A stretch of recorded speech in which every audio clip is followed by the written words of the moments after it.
Assalamualaikum, maa ngi leen di nuyu saa su nekk ak waxtu nekk comme ni ma leen daan nuyoo fi nga xam ne aussi mooy Africa TV nag tey ñëwaat nañu ci arène nationale bi fekk fii promoteur bi nga xam ne ni aussi moo nekk Diamaguène Sicap Mbao muy Ndiaye production nag tey nag moo ñu fi woo tey ñu amal fi fukki combat mais grand combat bi nag mi ngi war a dox ci kii nga xam ne nii mooy Aline Mané bu écrit Falaye Baldé ak ki nga xam ne aussi mooy xale bi nag.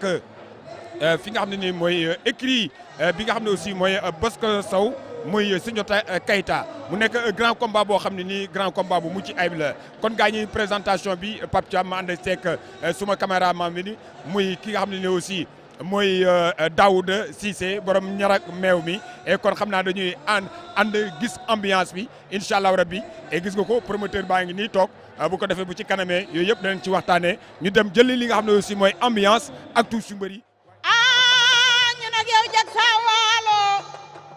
ñu nag yow jag saaw de garçon de Papa Thiam sama waajaa ngi nii Papa Thiam sama waaji na fekk mu mat waajaa ngi nii Papa Thiam maa la daan wayal lii maa ngi deele ñi ngak mati jaay ak faatu ku bagay sama magi laay way yooy samba yaa ne ngaan jaay mbari bare leen kuy bare da ngay daanu laale baaxu góor boo daanu lu may wax yaa waaw samba yaa ne ngay Papa Thiam mayo kay ma di la joobe Thiam Babel Demba Thiam laale yaa ko mayam woo naa la lu may wax yaa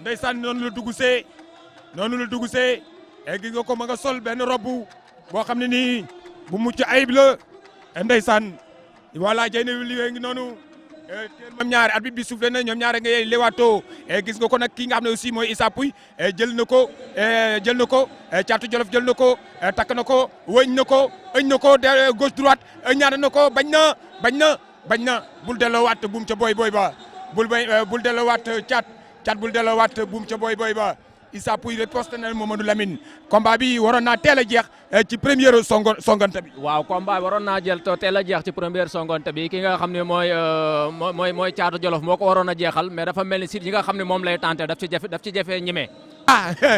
gis nga ko ñoom ñaare muy Issa Pouye ak Boy Jolof atade. fii nag dafa gis nga ko boy bi jëm na ko wéyale. Issa Pouye génn na saako yi. premier combat bi ñu fi bëgg a yàggal nag Mamadou Lamine. gis nga ko jëlaat na ko daanu na. Pape Thiam lu ma la waxoon. daanu na Issa Pouye daan na Caatu Jolof. ay pexeem dafa jeex tàkk. kon Jolof yi daanu nañu Mamadou Lamine. xamal loolu Issa Pouye daan na ko bettu ma benn yoon Pape Thiam. waay Issa Pouye daan na ko.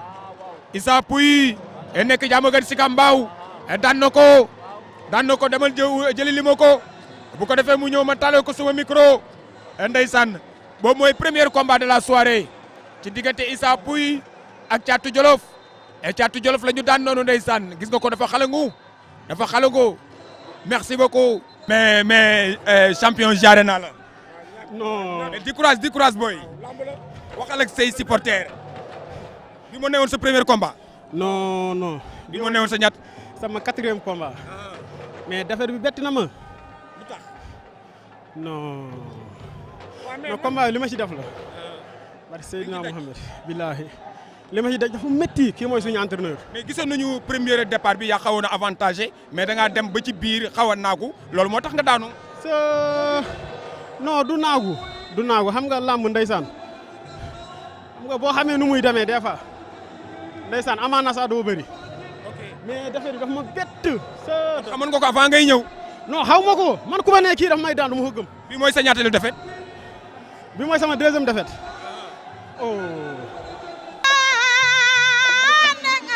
yaay mbari bare leen nooy mbari bare leen mbar mi dafa bay yaay dafa bàyyi booy dama bëgg a liggéey teral ndey ak baay te aw ma lu dul lamb yaay samba yaa ne ngaan jaay mbarim gore ren kuy bare dangay daan ma laale baaxu gar boo daanoon may wax yaa maa ngi sant bu baax. noo tudd. Bouba Soutouma. nekk ban écrit. écrit école de Mbodj Diagne. kan ngay bëreel. man maay bëre xaaya. xaaya waaw. xam nga ko bu baax. xaaya non dama koy dégg rek xaw ma ko bu baax a baax waaw. lan nga koy wax xaaya. non xaaya na xam ni lamb la am rek. waaw victoire bi moom laa ñëw jël si rek. waaw victoire bi moom laa ñëw jël si. nan nga koy jël see da nga koy door mu daanu wala da nga koy ci bëre nga koy daane. non si bëree lay jeexee lu mu indi rek moom lu mu indi rek maa moom ñu fekk ko si waaw lu mu indi rek. bi mooy sa ñaateelu combat. bi mooy sama 3e combat. waaw bi mooy ñaar yi nu mujjee. combat sama premier combat maak albarka la damaa ñàkk. mais bu sopp maa daan. noo tudd. guy gi 95. guy gi 95. waaw moo tax ñu gis guy gi numéro 1 gunge si la. waaw loolu c'est normal ndax kii day kenn ci man. ñu dund lu ne. nit nag amul lu dul bësam. te nag lii moom may wane daal tey damay am ndam quoi tey wàcc waruma. waaw te yàlla dama ko may bu soobee yàlla. kan ngay dajal. Mbaye Gueye Faye feccikat bi. Mbaye Gueye Faye. feccikat ba. bi nekk jàmm gën si Kambaaw. te li ma jaaxal ci moom. ah. ña ko dar ñëpp guy gi da leen a tër. benn ci patron am nes. fii la ko guy gi yóbbu à l'usure 10 minutes. mu wàcc. kon man kii jaaxaluma. waaw day wàcc. kon noo koy daanee tey. bon comme dañ ko dóoral mu daanu. damay ragal dóoraat ko mu daanu mu am problème mu xel. ñu génnee ko lamb ji mais baal ma foo ak moom rek. ambiance rek waxtaanee ko. nga gis depuis Thiès ci drapeau chef d'État ba. waaw drapeau chef d'État ba gis nga ko de ñëw nañ yëngal nañ suñu fans kontaan nañ ñëwaan di nuyu adduna bi yëpp nag di nuyu waa drapeau chef d'État ñu ko organisé ku mel ni Alioune Sarr sama mag Bombardier drapeau boobu musul am di nuyu waa États-Unis ku mel ni ñoom Bo ñoom Yamb Ndiaye Laye Ndiaye drapeau chef d'État këram laa daal 36 ginaar la ñu rayal ak jabaram tuuti ñu préfare dem yëngal stade ba mu yëngatu di nuyu Abdou Medina ñoom Ndoye Thious ñoom Gambien bu États-Unis bu xar Abdou Diouf di leen nuyu ak Dame Kassé nuyu na ñëpp vraiment kontaan nañu. tey nga tudd guy gi 95 di bëree tey nan nga yabee ki nga xam ne si mooy sa trondo. waaw dajaloo ak moom ànd ak moom rek ànd ak sama gars yi ñoom ñëpp pour ñëw yàlla may ko ndam parce que tamit kenn la ci ñun moo tax ñu ñëw ànd ak moom te yàlla dina ko may ndam bu soobee yàlla. est-ce que xam nga adversaire bi muy bëreel. soxla mu xam adversaire bi sama trondo laa xam te incha allah arbitre dañu xam dara. voilà ñoo ngi ci beneen 3e combat bi parce que nag 2e combat bi daf ñu fekkoon rek ñuy doon jël le fële de 3e combat de la soirée ci Tapha Tine numéro 2 ak ki nga xam ne nii si mooy Reug Reug Tapha Tine nag moo ñu won li nga xam ne nii mooy ginnaaw ñoom ñaar ñoo ngi lewato mais Tapha gëdd na mais demul ñoom ñaar Tapha Tine ak Reug Reug mu nekk ñetteelu combat de la soirée. ndeysaan gis nga ko ñoom ñaar rëpp nañu nu ñuy def Tapha Tine daan na ko Tapha Tine jañax na ko mu daanu Tapha Tine daan na ki nga xam ne si mooy Reug Reug. Tapha Tine bu jaamagal. yaa bëre léegi. waaw maa daan léegi. waaw. bi mooy sa ñaateelu combat. bi mooy sama premier combat ren. première victoire waaw. ku dundee victoire bi. waaw victoire lu dul di nga rafetlu rek nekk suñu ginnaaw père yi rek ñoom ñu ñuy tàggat di ñu wan yoon bi. ñun nii la ñu am bilaay walaay lu ñuy daj ci igri ba gis ñu yaakaaruma ne igri naka daj ndax yéen lañuy def ak ñun duñu liggéeyal père nii rek la mënoon demee ndam moom di leen ñoom rek père di leen comme ni nga mënu ma wax ndax xool bu sedd quoi di may waa jàmm gën gi yëpp tamit xam nga. are naa la. waa père Gaston maa ngi lay siyaar. naka yi tey. sant rek. mais sa jaal baa ngi yaatu ba léegi rek. waaw gis nga de ça fait des années. waaw. mais tey ñëwaat nga ci biir géew bi tey nan nga waajee li nga xam ne si mooy sa combat bi ak ki ngay bëreel lan nga koy wax. waaw maa ngi sant yàlla rek comme dab rek di julli ci Yonent bi di gërëm sama ñaari waajur di ñaanal yàlla sama sëriñ Babacar Sy yàlla yokk leeram tax mu ci barkeem di ñaanal waa kër Cheikh na Cheikh Sadbou waa kër Cheikh Amadou Lamine Fadal man fu may door rek dama leen di dooree waa Ali Baytu Rasul gi yëpp di leen siyaar ñëw ci làmb ji nag waaw sant yàlla rek. waaw sa waay nee na fecc kat nga def fecc rek ngay def. waaw mais àdduna amul solo xamoo nit moom bu la umpalee lim gis yow rek lay wax xuloo laaxu caaxaan la waaye lu waay jot sànni ci waaw mënu maa xam waaye bu arbitre sifflé dina ma xam. lan nga indi. waaw non bu arbitre sifflé Gaston bu arbitre sifflé da nga xamante ne suñu kër a dàq lu ñuy togg. nee na dóor mu daanu la indi. mani Gaston suñu kër a tàgg li ñuy togg du feeñ ci làmbin baal bu arbitre sifflé. waaw kon après le combat di ma seet mbaa. billaay dinaa la seet si. di ngeen ñëw ñu waxtaanee ko. naa la. fii la pe naka coono yi. maa ngi sant yàlla bu baax. mais nees gën nañ laa dégg. waaw maa ngi nii de maa ngi laa gis. maa ngi fi de.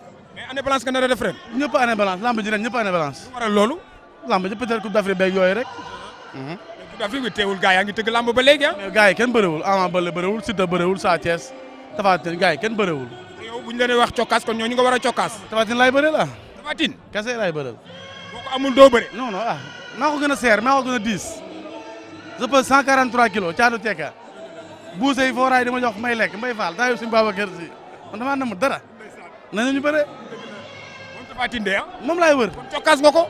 bilaay moom laay wër arrêt gauche rek la am du dara.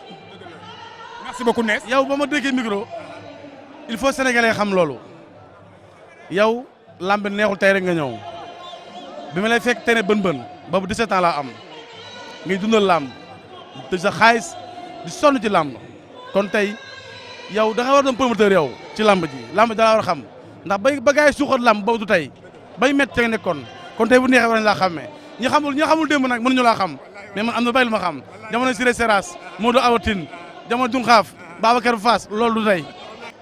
gis nga ko Bébé Lat door na ndeysaan Mamadou Lamine. waaw combat bu nar a neex ngay gis nii nag parce que ndaamal ak njool te ndaamali xam naa ni waaw rëpp na loolu bu ko defaatee boo moytul mën naa àgg suuf parce que ndaamali tamit nag ñi mën na njool mi torop mais njool mi mu ngi koy sóoraale bu baax a baax jàpp naa di nga gis combat bu neex Pape Thiam. muy Lat 2 ak ki nga xam ne nii aussi Pape Morlo jël na ko toog na ñoom ñaar rëpp nañu ñoom ñaar arbitre lan moo xew Pape Morlo bëre na Pape Morlo dafa mel ne defoon na 4 appuis. waaw xaw tuuti mu def ko nag mais lii da lay wax ne booy dañu topp seen xeex bi ba mu ëpp. jëlaat na ko Eumeu Sène Modou Lo baa ngi noonu ndeysaan Eumeu Sène Modou Lo bi gis nga ko biñ na ko bañ na ñoom ñaar bàyyante waat nañu booy bi door na gauche Bébé Lat dooraat na Bébé Lat jëlaat na ko gis nga ko gis nga bopp rek yéen samay rakk ngeen samay doom ngeen kon lépp loo xam ne ni mën naa leen cee jàppale rek arbitre bi attan na combat bi et dama xam ne dañuy dem mi-temps ji dóorameelu combat bi ci diggante Bébé Lat ak ki nga xam ne nii mooy Modou Lo nag mooy ku ñuul kële di dem ndeysaan Pape Morlo mooy ndaama soosu nga xam ne nii moo fi yóbbu woon Ala Badou ndeysaan ca teqam biir ba buuba écurie Mbodj Diagne waaw diggante Xaya Sok ak ki nga xam ni mooy buuba bu écurie Mbodj Diagne ñoo jàkkaarloo buuba moo ñu féete ndejoor ki nga xam ni mooy Xaya Sok moom moo gën a xees mu niru na ni combat bi niru na ñam na ko de nga xam ni buuba dugal na benn coup ak buuba koy Baye Balla Mbuub waaw Mbodj Diagne ka écurie boobu kër bu ma jaaxal la man lay soq ak buuba ñoom ñaar kenn ku nekk jàpp na sa ngembal morom ndeysaan muy juróomeelu benn combat bi fii nga xam ne aussi mooy ci arène nationale bi ndeysaan dégg ko du yaay kate ngi noonu ndeysaan Bébé Soq ak buuba ñoom ñaar jàppante nañu yàlla Soq nag gis nga ko moo gën a féete suuf ndeysaan waaw ñaari bëri fi départ niru na ni ci mbapat war na ko jeex na mbëpp na ko newoon naa la ci mbapat lay booy Soq daan na ko Rock Énergie la nekk foofu Modou Lo moo fay tête de file bu ndeysaan kon ko war a dajeeg moom da koy waajal bu baax a baax daan na buuba ci jël boo xam ne aussi amul benn werante ba moo nekk juróom benn combat bi fii nga xam ne aussi mooy arène nationale ñu ngi wër ci suuf ñu ngi bëree suuf jamono bi waaw ku ne naan sama morom fan laa ko mën a jaar ma ngay rokkas waaw wëlbati na ko daan na ko 12 ans daan na ko 12 ans daan na ko 12 ans daan na Toumani 12 ans daan na Toumani 12 ans daan na Toumani ci juróom-ñetteelu combat bi gis nga ko noonu ndeysaan muy xale bi nga xam ne nii 12 ans bu ma juumul moo nekk écrit bës ko saw bu ko ndamoo nag. non ndamoo ma ko déggoo ma man ni ma ko daane sax xaw ma ko damay jàng rek xale bu ndaw laa man dama demoon kii bëre ji àll bi ba sama entraîneur Paate woo ma ne ma am nga combat ma ne maa kan ma ne amul problème kooku mag la garaawul jël ko rek mais amul problème ma pare ma ñëw entraîneur ñoom Demba ma rek sama coach box ñoom laay Dakar maa koy non laay Dakar weeru koor bi dafa may woo di ma jox sup non kooku yàlla na ko yàlla fay. Demba ma rek chaque jour saa yu ma ko woowee heure bu ma ko woowee dina jóg xam nga kooku aw ma fayam. mais am na loo ma waxoon avant le combat. man nga see jaaraat. du ma la déggee micro bi mais yàlla def na la tamit aussi nga am ndam bii mooy sa ñaateelu combat. bii mooy 3e combat. ñaata victoire. 3 victoire. waaw. wala tax ngeen suuf wala taxu leen suuf. muy juróom-ñeenteelu combat bi ndeysaan ci diggante Mbaye Gueye Faye ak ki nga xam ne aussi mooy Gouye Gui 95 Mamadou Lamine. waaw diggante Mbaye Gueye Faye ak Gouye Gui 95 mu nekk combat boo xam ne combat bu nar a doy waar lay doon surprise nag mun na ci am waaye damay ñëw tuuti ci Gouye Gui ndax bu nee guy tubaab di ko wax baawo baab du dëgg bu nee guy ci olof kooku garab la bu meññee am doom ba wuy lay tudd boo ko tojee doog a am buy loolu day jar ndaw ña xam. te nii mooy Mbaye Gueye Faye dégg naa nag mën naa fekk lool. waaw mais nag du Mbaye Gueye Faye ñoom ñaar arbitre bi soufflé na ndeysaan. waaw ñoom ñaar ñoo ngi lewaatoo. Mbaye Gueye Faye Gouye Gui 95. et kan moo ci sut ndey fi ñu toll nii. waaw Gouye Gui nag nuru na ni moo sut. ñoom ñaar jàppante nañu. waaw jàppante nañu Gouye Gui ña ngi koy rokas de. ña ngi koy rokas Mbaye Gueye Faye ngay door. kaawoo mën na ci am de Mbaye Gueye Faye ngay door. kaawoo mën na ci am de Mbaye Gueye Faye ngay door. rëpp na. Gouye Gui Faye Gouye Gui oh Mbaye Gueye Faye daan na. Mbaye Gueye Faye daan na. asalaamaaleykum wa rahmatulah man la Ndeye Khady Gueye madame Ndiaye waaw. tey yaakaar naa tey lañ la mës a turé drapeau wala. waa c'est la première fois ñu tuddee ma ko mais ma am contentement ci tudde bi parce que sama borom kër moom ma ko tuddee te loolu kenn mësu ko gis ci làmb mu am drapeau am tuddee ma ko macha allah maa ngi koy ñaanal gudd fan ak wér te di ko ñaanal lii mu def ren bu déwénee yàlla na mën lu ko ëpp di ñaan yàlla suñu gox bi di Diamaguène Sicap Mbao ñu jàppale ko parce que ay moyens la génne pour def lii kon nag maa ngi ñaan yàlla na ko ñëpp jàppale lu mu bëgg maa ngi ñaan yàlla may ko ci kattanam ak mbaaxam kontaan naa trop. lan ngay wax sa moromu jigéen ñi pour ñu seetaan Africa 7 TV. waaw lii jàngat la rek parce que lii bu fekkoon noonu dafa am sama diggante ak moom wala jàmm amul suñu diggante lii du am mais moom du sama jëkkër sama càmmiñ la waaw dépassé nañ jëkkër ak jabar man ak moom léegi ay càmmiñ lañ waaw maa ngi ñaan sama morom jigéen ñi di leen wax ne sëy yàggul ku am sa borom kër ñaanal yàlla nga déggoo ak moom bu la santee nga def bu la teree nga bàyyi bu ko defee rek macha allah jàmm day am te noonu laa nekkee ak moom.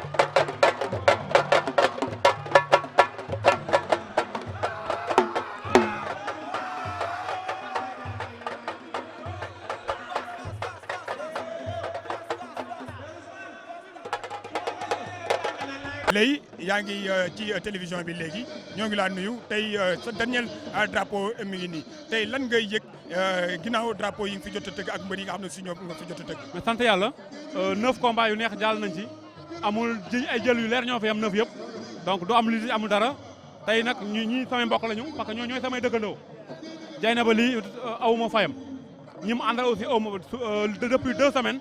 lekk nu naanuñu ñu ngi ci préparation bi te loolu ñi nga dëkk rek ñoo la ko mënal donc Sicap Mbao ñoo ko bokk te mosuñu ñu ko xaajoo te ñoom loolu xamal nañ ko seen bopp. mais souvent dañuy gis boo tuddee nit di nga ay yaakaar ci moom enveloppe est-ce que jot nga encaissé wala jotoo encaissé. non xam nga aussi ñun ñoo ko bokk maanaam encaissé maanaam ñoo bokk di doxal maanaam liñ ci def man du dama ko yéem a wax dañuy miraas seen bopp def ci parce que tout simplement Diamaguène bi ñu ko tuddee. drapeau bi du drapeau am rek drapeau Sicap Mbao la drapeau Diamaguène la drapeau banlieue bi la loolu moo tax vraiment dañ cee taxaw aussi nit ñi ñëpp war a taxawee vraiment man maa ngi sant ñëpp di gërëm ñëpp di leen wax ne vraiment sa kontaan nañu. mais am na benn combat bu ñu doon dégg lan moo nekkoon jafe-jafe ba mu yàqu. waaw Fass moo yàqu combat bi parce que mbër yi aussi lamb rek la ñu am ay xale lañu boo leen yoree ñu tooñ la yaa leen war a baal ay xale noonu leen yoree waaw waa Fass ñoo bañ.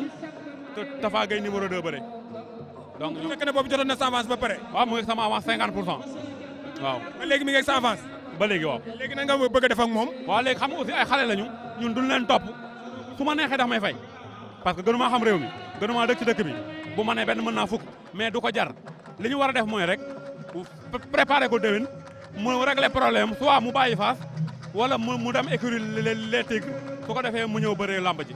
waaw kon ba déwén incha allah rabi comme tey la sa dernière journée. waaw tey mooy sama dernière journée. muy ñaareelu journée yi nga tëgg. waaw mooy. yaakaar naa déwén di nga ñëwaat. incha allah parce que am na ay mbër yu yor sama avance 12 ans mu ngi ak sama avance Tafa Gueye numéro 2 mu ngi ak sama avance Abou Niassa mu ngi ak sama avance waaw. Sitor mooy arbitré combat bi. Signata Keita nga noonu. Signata Keita bu Diamaguène Sicap Mbao. Aliou Mané nga noonu. bi mooy dernier combat de la soirée ndeysaan. gaa ngi nii. lu waay doon jaay léegi mu lamb. kay dëgg waay lu waay doon jaay léegi mu lamb de diggante Aliou Mané ak Soundiata Keita. am na ko am avertissement. am na ko am avertissement kan la ci ñoom ñaar Aliou Mané. Aliou Mané jël na avertissement samedi soir. moo xew. combat bu rëy moo xew muy grand combat bi diggante Soundiata Keita ak Aliou Mané. soufflé na diggante Aliou Mané. diggante Aliou Mané ak Soundiata Keita waaye. ñoom ñaar ñoo ngi demee côté. waaye li may gis muy xeeñ jëm ci Aliou Mané neexuma.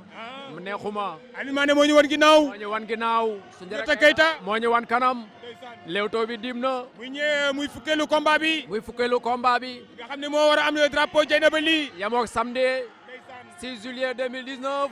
fii ci arène nationale. muy juróom-benn fan. muy juróom-benn fan ci weeru wala. tombé gaawu. tombé gaawu ba mi moom. waaw waaw. muy ñaari junni juróom-ñeent. waaw noonu la ko olof di wax de. ñoom ñaar jàppante nañu. ah man naa war naa mën a jeex fii nag. soobu na jàppante nañu Aliou ñoom Mané ñaar. soobu na sama doon Aliou Mané est-ce que am nga doole jooju? mooma du ma soobu est-ce que nag. Aliou Mané am nga doole jooju. sama doon mooma du ma soobu. Soundiata Keita. waaw waaw Aliou Mané ñoom ñaar. ah. Aliou Mané Soundiata Keita. sa wóolu waaye na ngay boppam. dajale. Aliou Mané ngay dajale. ma ngay dajale. ma ngay dajale. et gis nga ko. ma ngay Soundiata dajale. Keita génn na loxo gauche ba. ma ngi ko jëmale sa kaw. Aliou Mané ngay dajale. waaye fam ko boole. Aliou Mané ngay dajale. Aliou ngay jéem a tibb ngembale ca ginnaaw. ma ngay dajale. ma ngay dajale. lan la bëgg Lamine. waaye Soundiata ma ngi ne ko gis nga ko indi ko mot na ko mot na Aliou Mané. Soundiata Keita daan na ko. ah ah da koy daan da koy daan daan na ko. da koy daan Soundiata Keita daan na ko. da koy daan jébulul waaw door na ko. jébulul ma bala ngay ngaa door gaañu. ma ngay door. jébulul Balla Gaye Eumeu Sène. Balla Gaye Eumeu Balla Gaye Sène. Eumeu Sène. jébulul Balla Gaye Eumeu Sène. Ousa Sow. Ousa Sow. Ousa Sow Ama Baldé. waxoon naa la ko lii xeeñ neexu waaw waaw. waaw waaw. newoon naa la gis nga ko Soundiata Keita daan na ko. daan na ko Soundiata Keita daan na Aliou Mané. newoon naa lii xeeñ neexu oh Soundiata Keita daan na Aliou Mané. doole la. doole la wallaay wallaay. ma affiche bi. waaw waaw waa gauche a gagné waa droite yëpp a perte. waaw gauche. surprise. ndeysaan. waaw gis nga ko. gis nga ko noonu. li ngeen victoire bu neex nag. waaw neex na trop Soundiata yàlla na ko yàlla defal ndam lu kawe kawe lu kawe njortam barke Serigne Bamba Feu Rouge yàlla may ko ndam si combat bi mu jëm ak doomu dangu ñu ngi koy waajal bu baax a baax. merci beaucoup. tëgg ay drapeau yu bare te di si am réussite ñun kontaan nañ bëgg nañ moo tax jàmm gën ñëpp a ñëw waaw ba pare kontaan nañ 2 fois ndax drapeau bi lutteur bi Sika Mbaaw la dëkk marraine bi Sika Mbaaw la dëkk donc xam nga promoteur bi Sika Mbaaw xam nga loolu lu rëy na ëpp na. waaw mais damaa gis nga ànd ak say doomu ndey ci gannaaw. waaw sama doomu ndey Amin Tambe nga ami tuuti. dëgg la Fatim Fall. dëgg la ah madame le maire. Afrika bi neexu leelum. waaw wallaay ne kenn bañu ko. Afrika sedd neexu leelum. waaw wallaay ne kenn bañu ko. ci duñ feeñ.